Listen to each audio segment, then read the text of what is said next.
अब हमारे सामने क्वेश्चन आता है that what are substantive piece of evidences and what are corroborative piece of evidences। अब हमको याद रखना है कि जो भी offence substantive piece of evidence हम बोलते हैं उसको कोरॉबोरेशन की जरूरत नहीं होती। On that sole basis the accuse can be convicted. अगर किसी भी ऑफेंस को हमने सब्सटैंटिव ऑफेंस बोला है तो इस एविडेंस के बेसिस पे आप एक्यूज को कन्विक्ट कर सकते हो। लेकिन अगर कोई ऑफेंस कोरॉबोरेटिव पीस ऑफ एविडेंस है,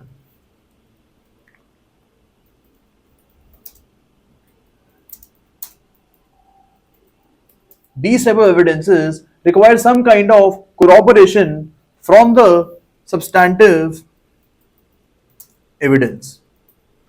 यानी सोल लिंक के बेसिस पे आप एक्यूज को कन्वर्ट नहीं कर पाओगे। फॉर एग्जांपल एफआईआर, अब सोल एफआईआर के बेसिस पे आप एक्यूज को कन्वर्ट नहीं कर सकते हो because FIR is a corroborative piece of evidence. अगर आपको एक्यूज को कन्वर्ट करना है then you must have some substantive piece of evidence which will actually back up the corroborative piece of evidence. Okay, यानी कोरॉबोरेटिव पीस ऑफ एविडेंस को backup करने के लिए एक सब्सटैंटिव पीस ऑफ एविडेंस होना चाहिए। लेकिन अगर आपके पास केस में सिर्फ एक ही सब्सटैंटिव पीस ऑफ एविडेंस है then on this particular evidence accused को आप कन्वर्ट कर सकते हो। ओके, बट नॉर्मली कोर्ट ऐसा नहीं करती है। In most of the cases court will require more than one substantive piece of evidence.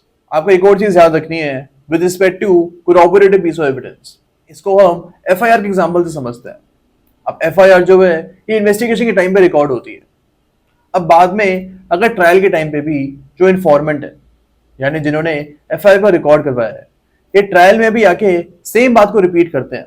Here we can say that the testimony at the stage of trial corroborates the information given at the stage of investigation। यानी जो trial की statement है ये investigation के statement को corroborate कर रही है, बैकअप कर रही है। And obviously court can actually consider this evidence now. तो ये कुछ चीजें आपको याद रखनी है with respect to corroborative piece of evidence and substantive piece of evidence।